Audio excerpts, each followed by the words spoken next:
Baik, selamat datang di materi peralatan pada industri CPO atau crude palm oil, di mana CPO ini merupakan bahan setengah jadi ya untuk membuat banyak ya, ada minyak goreng, ada apa namanya, ada sabun, sampo dan lain sebagainya. Nah, bahan baku dari CPO ini sendiri merupakan dari palm oil ya, dari namanya adalah palm oil atau kelapa sawit. Walaupun sebenarnya nanti di pembahasannya kita akan tidak hanya bahas tentang CPO, tapi juga akan bahas tentang minyak yang berasal dari kernelnya atau inti dari sawit tersebut gitu.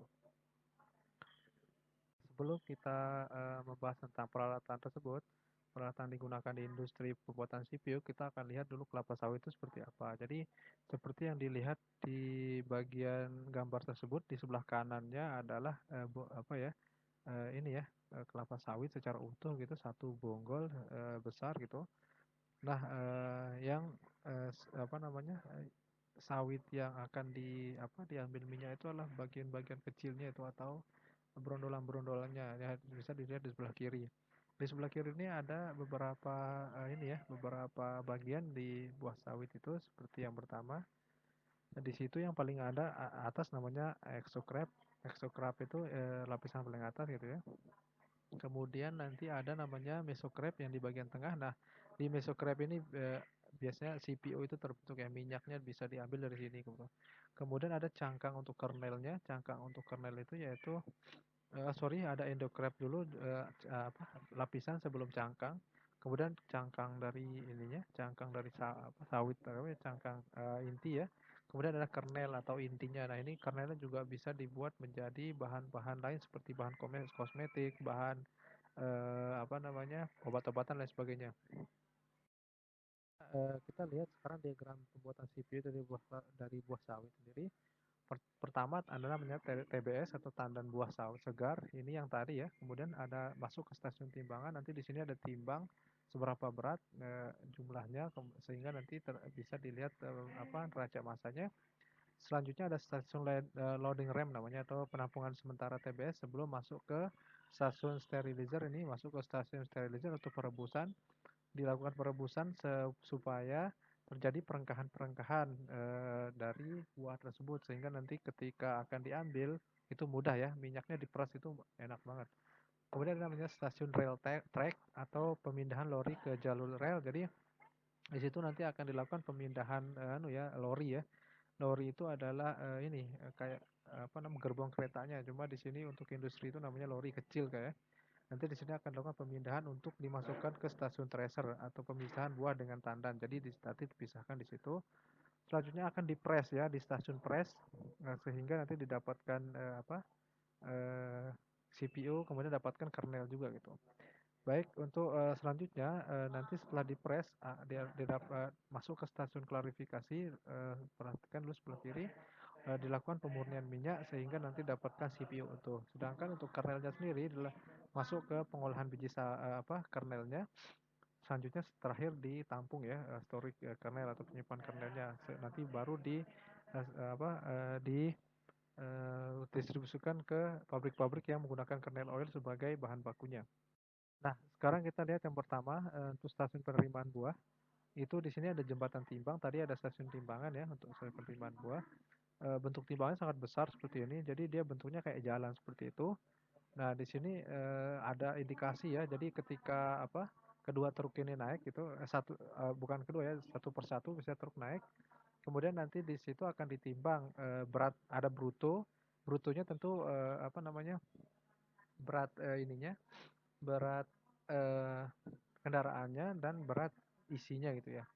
Kemudian nanti setelah ini dicatat ya berapa brutonya, kemudian netonya nanti diketahui dengan cara menimbang menimbang eh, truk yang kosongan gitu, tinggal dikurangi nanti antara bruto dengan kosong eh,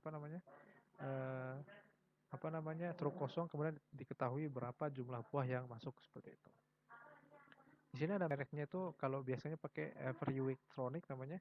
Kemudian kapasitasnya 50 ton, produksinya biasa PT Mugi di sana banyak tapi ya. Ya, untuk pengumpulan buah di sini stasiun pengumpulan buahnya ditaruh seperti ini saja.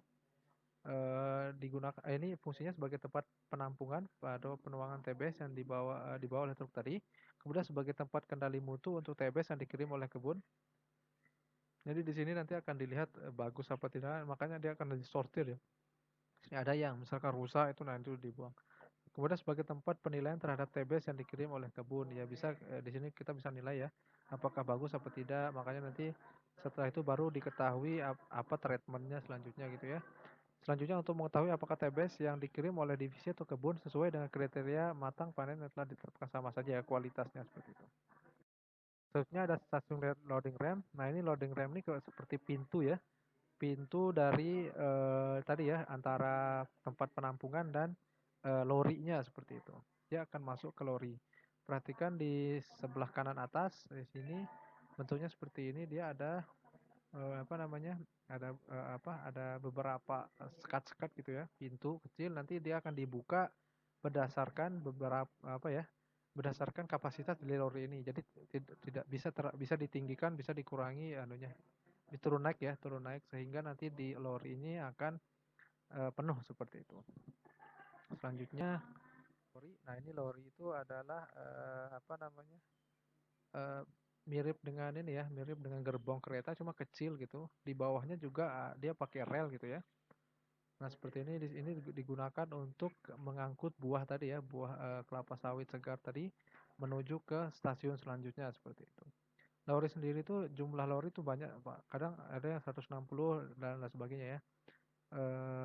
Kemudian kapasitas lori biasanya 3,5 ton seperti itu.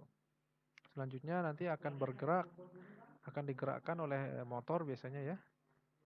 Ini dia digunakan motor yang digunakan adalah spesifik elektromotor. Nah, di sini ada merek Tekno Industria, ada tenaganya 25 horsepower, putarannya sampai 1050 rpm, tipenya AEE batch ya, biasa banyak tapi nggak satu.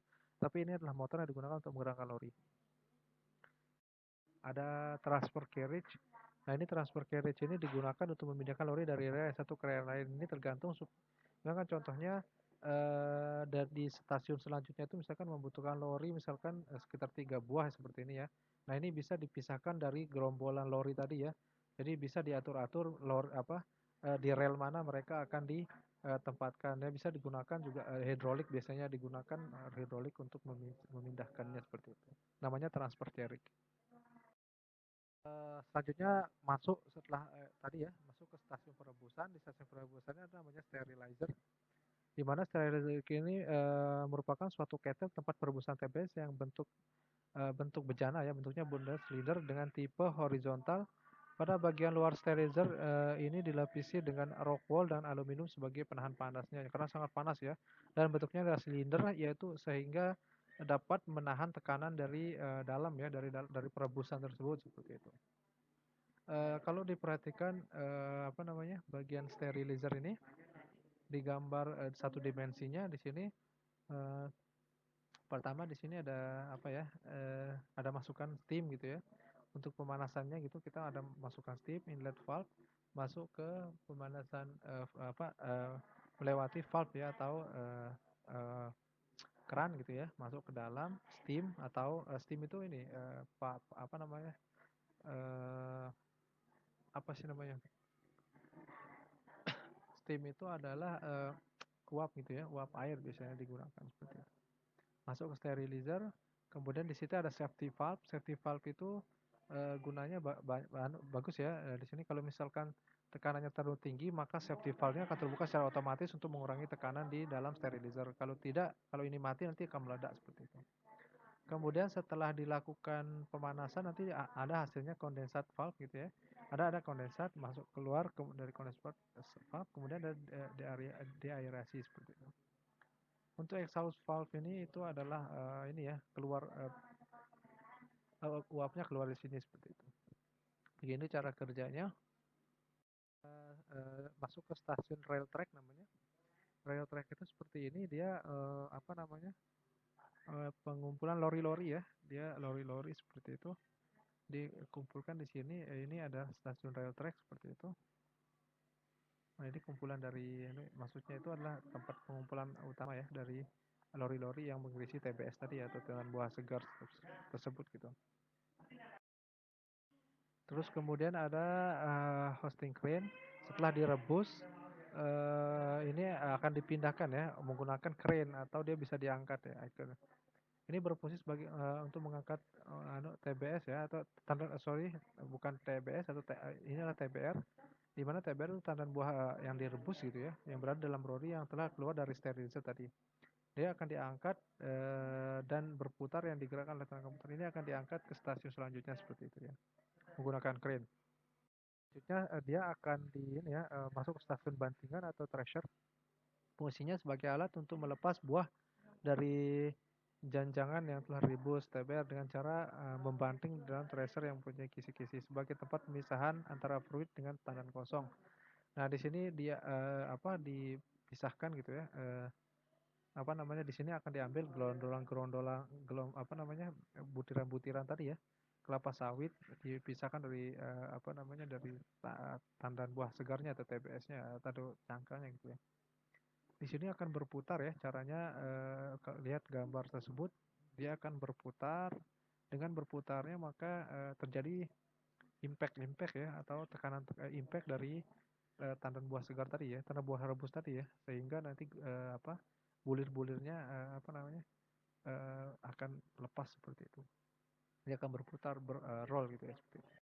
Kemudian dari hasil tadi ya pelepasan buah segar itu nanti akan masuk ke bench elevator atau pengangkutan dari bawah ke atas ya menggunakan elevator, namanya bunch elevator atau pengangkut buah.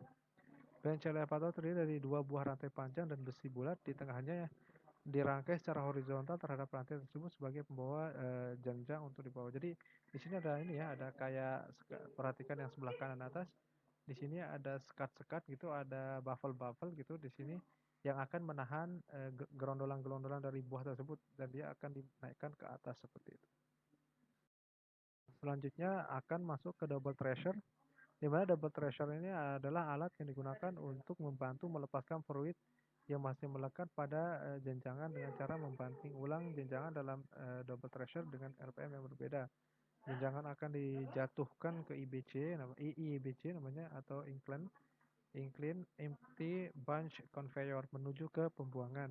Nah, nanti sisa-sisa dari tadi ya tandan yang belum lepas itu di sini dilakukan 2 kali gitu sehingga benar-benar di tandan buah itu tidak ada lagi gerondolan-gerondolan ya dari sawit tersebut seperti itu.